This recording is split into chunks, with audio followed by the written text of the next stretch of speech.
Excuse me, do you know why we pulled you over today? Exactly, it's because you're not subscribed.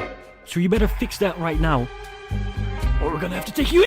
I mean, okay, so we haven't done Rene Ritchie for a really long time, to be honest. So I feel like we should do Rene.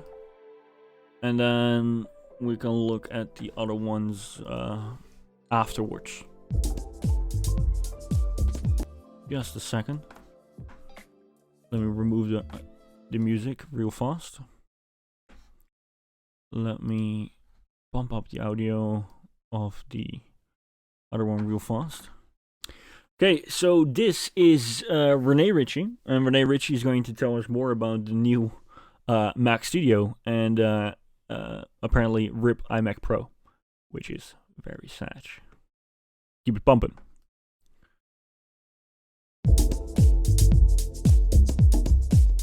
This is Mac Studio and Studio Display.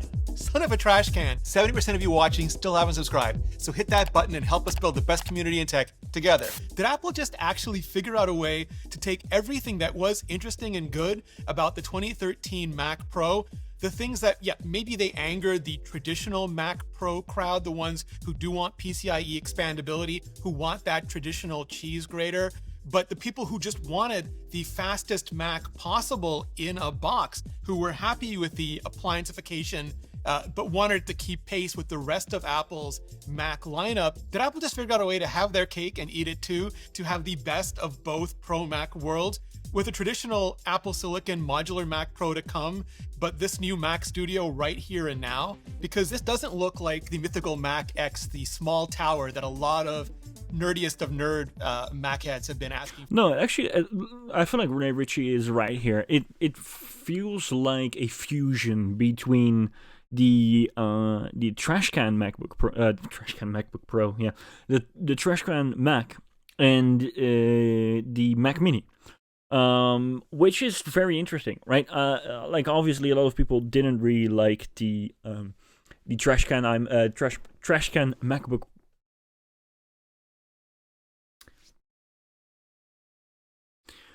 Obviously, a lot of people didn't like the trash can Mac Pro, and I feel like the number one reason wasn't the design or wasn't the intake or wasn't like anything like that. I feel like the number one reason why people didn't like it was because it was ahead of its time. Like obviously, if it would have released with this chip in it, people would go completely wild, as they're doing right now. But with the Xeon chip, it's so hot, it's so crazy, it's so Intel, it's disgusting. Anyways, iMac Pro Sage, yeah. Many years, which would be, PCIe based tower where you could take it apart, put cards in, expand it, but in a much smaller, less expensive version of the Mac Pro. This looks like not like a smaller Mac Pro, but like someone just continued to extrude the Mac Mini. With the footprint of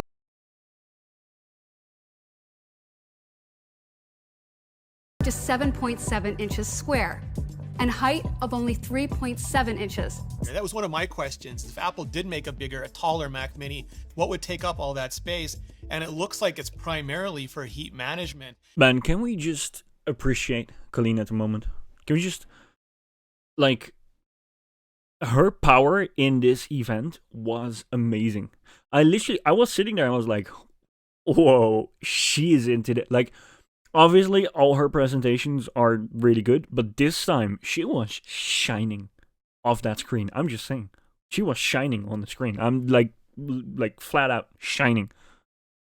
That they're going to have a layer of Apple Silicon M1 Max or M1 Ultra, which is the dual M1 Max chip. Essentially two M1 Max Ultra fused together, and then just a massive cooling system on top of it, so that my hope is it can just run at full max. Like you can just light up those cores indefinitely, perpetually, for any sort of really heavy, really sustained workloads. And of course, the connectivity is ridiculous. We've got 4 Thunderbolt 4 ports.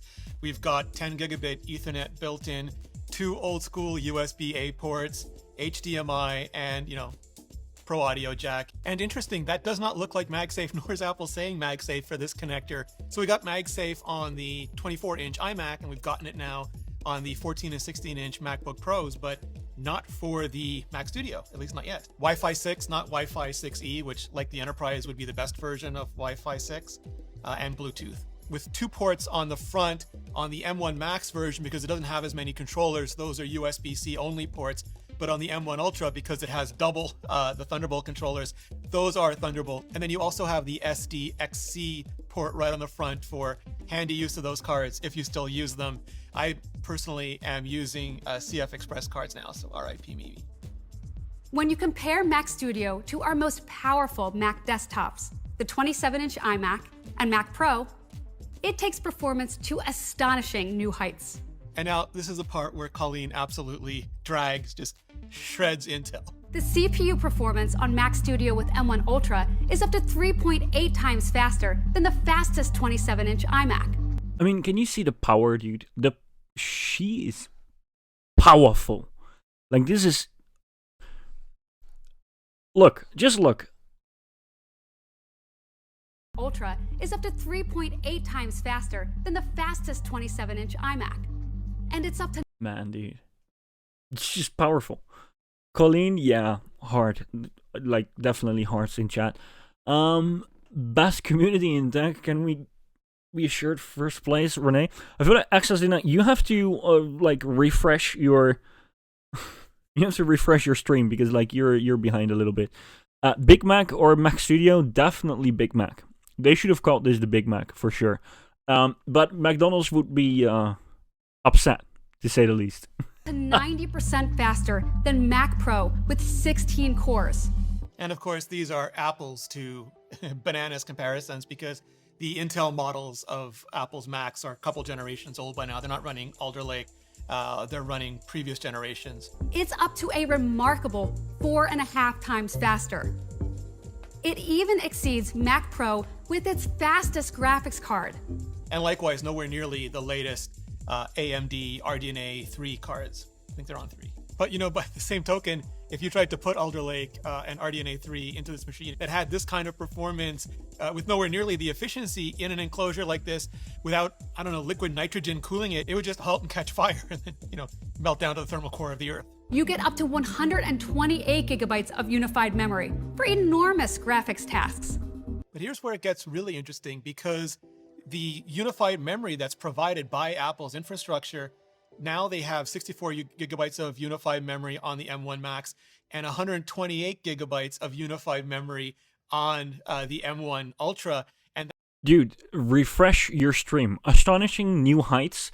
That, like, Colleen said that like an hour ago, okay? Like, we moved on. If she moved on, we all moved on, okay? It's time. Refresh your flipping page, okay? That's available. That is immediately available, not just to the CPU and to the GPU and to all the compute cores. If you don't have discrete RAM for the CPU and VRAM for the GPU, it's all available to everything at the same time. So there is no copying back and forth. There, you don't lose any of that time. So I'm really curious to see what kind of difference that makes in a memory configuration we've really never seen available in a Mac, maybe in even higher end PCs ever before. $2,000 to start, which is actually a really good value for an M1 Max-based computer, but it goes all the way up to $8,000, of course, with the M1 Ultra and the 128 gigabytes of RAM, 8 terabytes of storage, all of that. And for people waiting on the iMac Pro, this means that might just be waiting forever now, because this could be the new future, the new direction for Apple's higher-end Pro machines. No longer an all-in-one. The all-in-ones are saved now for the consumer end of the lineup, the colorful end. Yeah, probably. I mean, they might release a consumer 27-inch, like somewhere down the road, but they want to focus on the Pro machines right now. And you might get a, I don't know, M2 7 or just M2 27-inch iMac somewhere down the road. But like the all-in-one will probably, will most definitely be reserved for the consumer ones, and then the Pro versions are probably going to be the more separate, more modular, how do you say, versions of the Mac ecosystem. So that is something that they emphasized on in the actual live stream as well, where they said like this is the most modular Mac in the Apple Silicon lineup.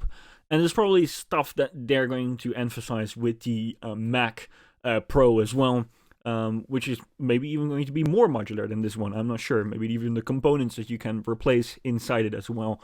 But the whole all-in-one, for example, with the iMac Pro, like I said in a different timestamp in this live stream, the iMac Pro was something very cool, very powerful. But you're also now kind of stuck with an Intel chip, right? Which not everyone really likes.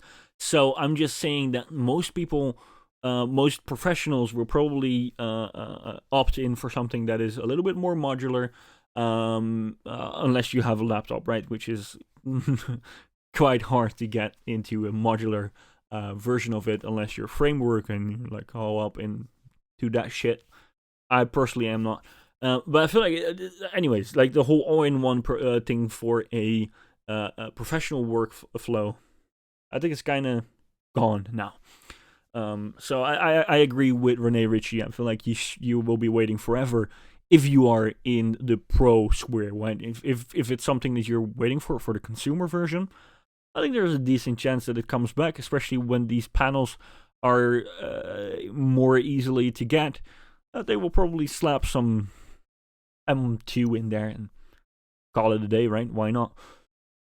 Of the lineup, and going forward, the pros just have either the appliance box or the modular box at the absolute highest end, because the resources that Apple would usually put into a higher end iMac seem to have all gone, seem to be all the wood behind the arrow of this new Mac Studio. So never say never, of course, but I wouldn't be surprised at all if Mac Mini and iMac are the... Man, I'm a Colleen fanboy. I'm just saying, I'm a fan. I'm a fan. It's just like, she's on point every single time. New consumer end of the Mac lineup, desktop Mac lineup, and Mac Studio and Mac Pro are the new higher end. And there is no more iMac Pro, even Pro level iMac in between. The Studio display is in a class of its own. And this display, it isn't 6K for 6K with a $1,000 stand, but it is $1,600 to start. And if you want that now... Wasn't that the 7K one that he referred to? Or that at least 95 Mac was referring to? Because like, I don't know, maybe I'm... or 6K is maybe the Pro XDR display. I'm not sure. But anyways, like, yeah, it's a 5K display, but like it's also a 27-inch monitor, so like it's fine, right?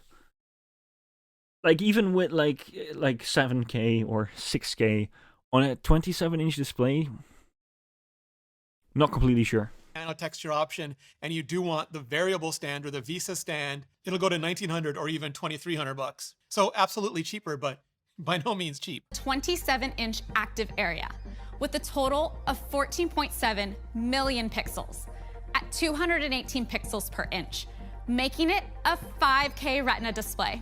And Apple's not saying mini LED, so my guess is it's not going to be mini LED, which sadness, because between the MacBook Pro and the iPad Pro, I've really gotten used to having that end-to-end HDR high dynamic range workflow experience, and also no up to 120 hertz ProMotion high frame rate. And I guess Apple is saving that for the Pro XDR highest end of the display product range. It's also got an A13 Bionic chipset inside it, which Apple is no doubt using mostly for 12 megapixel ultra wide camera, which is basically the iPad's front facing camera. No longer the potato cameras of Macs past. And it's got center stage built in, which has been an iPad only feature up until now. This is the first time we're seeing it on a Mac, but it's what, follows you around and makes sure that you stay in the middle of the camera, or pans in, pans out, zooms in, zooms out as more people come in, along with a 3 mic array. Apple's been pushing studio quality mics, USB quality mics for a while now. And of course, the speaker systems that Apple's been just raising the bar on over and over again over the last few years, not just in MacBook Pros, but in iMacs as well. And this is doing that sort of spatial audio, full 3D soundstage experience as well. And it makes sense to just reuse A13 now that it's not being used in many other things anymore. It has the capabilities to do it, the speed to do it, and Apple doesn't have to create custom silicon for a display while they're busy making so much custom silicon for the Mac. 3 10 gigabit per second USB-C ports, one Thunderbolt 4 port, full speed Thunderbolt 4 port, which isn't as much I/O, frankly, as I was hoping. I was hoping for something much more similar, much similar to what the Mac Studio itself has or what a traditional iMac has. And that Thunderbolt cable is going to be taken up by the Mac anyway, so you're really just getting the 3 USB-C ports. You can get Yeah, I mean, yeah, probably because like you want to charge it simultaneously, right, while using it. So yeah, probably. It can also just it can supercharge the 14-inch, right, the 14-inch MacBook Pro, which is cool. I am I think I'm quite impressed with the I/O. It's similar to the iMac, right? The iMac 24-inch. Although that has like 2 Thunderbolt ports and 2 USB-C ports, but that's fine. I'm not sure. Like obviously, like the Mac. Excuse me. The Mac itself will have Thunderbolt ports, so you will be fine. Anyway, but yeah, it's decent I/O. I feel like it's decent. Get your Apple accessories, your Magic Mouse, Magic Trackpad, and Magic Keyboard with Touch ID in silver or space gray now, just to get your choice of vibes with the new Studio Display. So this Mac Studio and Studio Display could really be Apple's new answer for the highest end iMac, the iMac Pro. And I'm really curious what you think about that. Would you prefer still having that all-in-one with an M1 Ultra, or do you prefer having the compute cores and the display separated? For me personally, I kind of like this. I just ordered the M1 Ultra version of the Mac Studio, and I can't wait to get it. So make sure you hit that subscribe button so you don't miss any of the reviews. But I would all caps love to know what you think. So let me know in the comments below. And to get more, just way more out of all of this, and maybe even get involved in making the next generation of this, check out the algorithms, neural networks, and machine learning courses on today's sponsor, Brilliant. Basically, everything that the next generation of everything from silicon to software is going to be built on, but also math, science, and computer science, physics, quantum mechanics, game theory, so much more. Because Brilliant is the online, interactive STEM learning platform with a growing catalog of courses specifically crafted to help you learn concepts by working through them yourself. Yeah, I mean, so like Brilliant is definitely cool. Check it out. Also, Nebula. Rene Ritchie obviously is someone who knows a lot. He knows a lot about Apple. He has been in the game for a really long time, and like his analyzes, he just analyzes things on such a high level. I think it's so cool. But yeah, his videos are amazing, and I definitely can't wait to get my hands on this device. This is going to be insane. And I got distracted. It's such a powerful device. It's so powerful that I can't wrap my head around how powerful this is. It's insane. It's absolutely amazing. And I just, if you look at what was that? Is it here? So RIP Mimi. When you compare Mac Studio to our most powerful Mac desktops, the 27-inch iMac and Mac Pro, it takes performance to astonishing new heights. And now this is the part where Colleen absolutely drags, just shreds Intel. The CPU performance on Mac Studio with M1 Ultra is up to 3.8 times faster Mental. It's mental. I don't even know what to tell you. than the fastest 27-inch iMac. And it's up to 90% faster than Mac Pro with 16 cores. And of course, Like what the absolute shit is even happening? So yeah, I love this video. I love how he analyzed it. How like the whole video is great. Definitely subscribe to him if you didn't already. I mean, I don't understand if like why you wouldn't have done that already. But it's definitely really cool. This is definitely a really cool video, and he probably has more on his YouTube channel. So definitely go check that out.